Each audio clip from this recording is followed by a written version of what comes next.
আসসালামু আলাইকুম। আপনারা যারা বাজার থেকে এরকম নতুন পাতি সেট কিনে লাগান, অনেকে একটি ভুল করে ফেলেন পাতি সেট লাগানোর সময়। ভুলটি হইতেছে যখন বাজার থেকে নতুন পাতি সেট কিনে লাগান, এই যে গ্যাপগুলো, এই গ্যাপগুলো মিলিয়ে দেন না।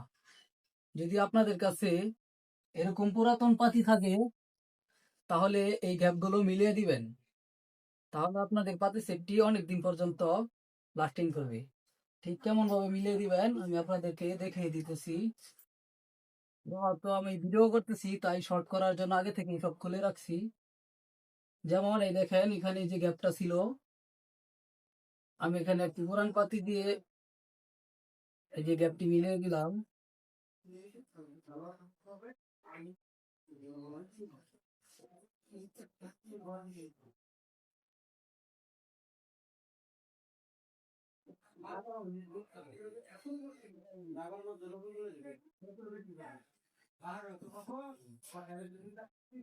এই দেখেন আপনারা এইভাবে গ্যাপটি মিলিয়ে দিবেন, তাহলে আপনাদের পাতি সেটটি অনেকদিন পর্যন্ত লাস্টিং করবে।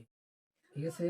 আরেকটা বিষয় হলো যে এই পাতিটা, যখন আপনারা দেখবেন যে এই পাতিটা এরকম ছোট, তাহলে এই পাতিটি আপনারা দিবেন না। এখানে এখানে এরকম বড় একটি পাতি দিয়ে দিবেন।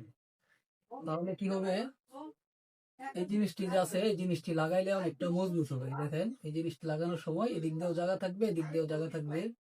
আর যখন আপনারা ছোটরা দিবেন, তখন এই জিনিসটি লাগানোর সময় কোনো দিক দিয়ে জায়গা নাই, তাই কইসকে পাতিটি সাইড হয়ে যেতে পারে। ওই জন্যই এরকম পাতি লাগিয়ে দিবেন।